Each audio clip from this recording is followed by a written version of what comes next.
لكن يلزم من هذا، يعني عندما نقول الكتاب يلزم من هذا أن يصدروا فتوى. دعنا من الماضي، نسكت عما في كتبهم بالتواتر والاستفاضة أن هذا القرآن محرف، نسكت عن هذا، ولسنا بمسؤولين على الحكم عن الأولين بقدر المسؤولية على الحكم عن المعاصرين.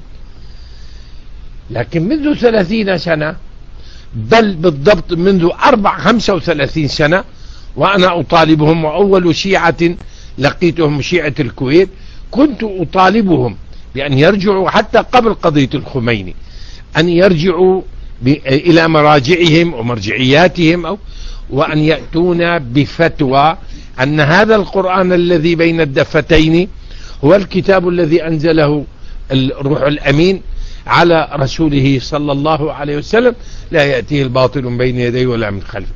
تصوروا عدنان يطالب 35 سنة، فكيف بالأولين من علماء هذه الأمة وهم يطالبون بذلك، ولم يصدر حتى الآن فتوى بذلك، أو تقية ما زالت في نفوسكم. وأما قولهم إننا لا نتبع التقية اليوم فكذبوا. لماذا؟ قالوا إننا لا نتبع التقية لأنه صار عندنا فضائيات. لو أنهم قالوا إن القرآن محرف لتفل عليهم عقلاء الشيعة ولرفضوهم وأبوا أن يتبعوهم. ماذا بقي من الدين؟ إمام غائب وقرآن باطل والعياذ بالله. إذن نحن نريد ما نريد أكثر من أن يعترفوا بهذا الكتاب، وأن يقولوا كل ما يقول فيه بالتحريف فهو كلام مردود، وحسبنا ذلك وحسابنا وحسابهم عند الله. القضية في بحث السنة قضية شائكة، لأنه من المتعذر أن توضع الآن تلك القواعد التي يعني نحتكم، هي موجودة عند أهل السنة، لكن أن يتفقوا أو هم يرضوا بتلك القواعد التي أصلها أهل السنة. لكن حسبنا أن تعلموا ما يلي، أو يعلم الشيعة كذلك. لا توجد فرقة إسلامية على الإطلاق عندها من السنة ما عند أهل السنة، وحكمنا أهل السنة فما يقدر من الأحاديث مع المكررة 1,000,000 حديث، وما يصفو منها بدون تكرار قد يصل نحو 70-80 ألف حديث. بينما يا إخوان لا يعدو عند الشيعة في أمهات كتبهم أن تتجاوز، أحصيت ونسيت المبلغ العدد، لا تتجاوز 600 حديث، والباقي قيل وقال. ولذلك عندما يقولون الكتاب والسنة، الكتاب والمعصوم، يريدون بذلك تدليسا بين النبي صلى الله عليه وسلم وبين المعصومين عندهم، فجعلوا كلام المعصوم الموحى إليه عليه الصلاة والسلام ككلام 12 من أئمتهم، هذا إن صحت، ونحن نجزم أنهم كانوا على الهدى هؤلاء الأئمة. الأمر الثالث وهو ما نص عليه القرآن الكريم. يا ترى بالله عليكم انظروا إلى أدلة الشيعة في اتباع، أدلة الشيعة في القرآن في وجوب اتباع آل البيت، أو أخطأت في التعبير، وهذا خطأ يجري على معظم دعاة أهل السنة. لا، نحن نرى وجوب اتباع آل البيت، لكن في حصر الدين في آل البيت، يحصرون الدين في هذا. ائتونا بالأدلة على هذا من القرآن، ما لا وجود لها. ائتونا على دليل في القرآن في السنة، حتى في سنتكم، في وجوب اتباع آل البيت وحصرهم وتكفير الآخرين. ائتونا بحديث موضوع من كتبكم على تكفير أبي بكر وعمر. إذا كان علي والحسن والمشردب يعلمون الغيب. ألم يكن النبي صلى الله عليه وسلم يعلم الغيب؟ فأعطونا من كتبكم أن النبي صلى الله عليه وسلم كفر أبا بكر وعمر وقال سيتولى عن بعد فساق وفجار إلى غير ذلك. نحن نناشدهم أن يعوا هذا الكتاب العظيم. وقوله تعالى بعد أن قالوا السابقون الأولون من المهاجرين والأنصار والذين اتبعوهم، ما هي حجتهم في حصر الدين في آل البيت؟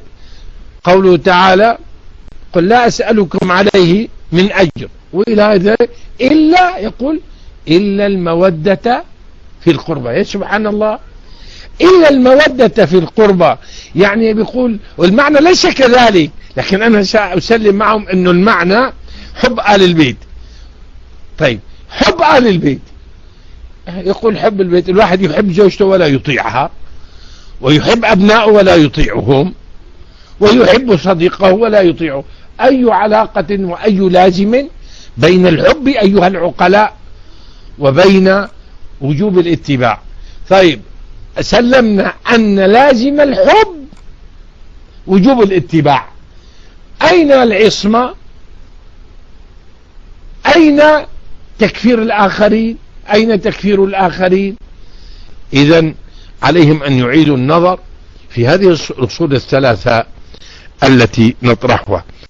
أهل السنة والجماعة يدعون الشيعة إلى تنقية هذا التراث،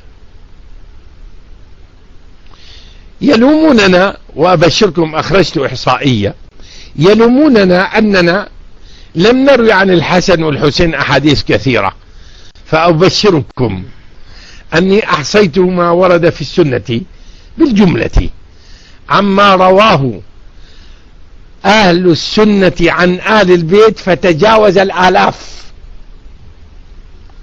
وهم لم يتجاوز المئات، لم يتجاوز الألف. وسأبين هذا على الفضائية بإذن الله، أي أو أقرب ظهور لي إذا شاء المولى في الصفحة وبالرقم. فروايات أهل السنة عن آل البيت أعظم وأكثر عددا من رواياتهم هم أنفسهم عن آل البيت. ندعوهم إلى تنقية هذا التراث، ونحن مع فيها من الغثاء والخرافات والكذب والدجل، وبخاصة أولئك الذين ادعوا التصوف كذبا وزورا على الأولين من أئمة التصوف الصالحين. فيها بلايا ورزايا نحن نرفضها، لأن ولايتنا ليست ولاية شيخ ولا حزب.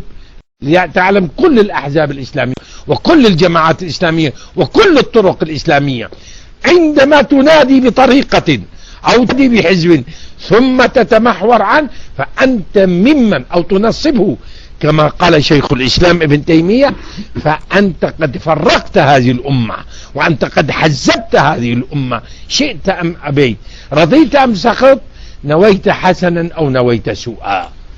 يعني التمحور حول طريقة معينة أو التنصيب شخص معين أو حزب تدافع عنه وتنافع عنه، فهو تفريق لكلمة المسلمين وشق لصفهم.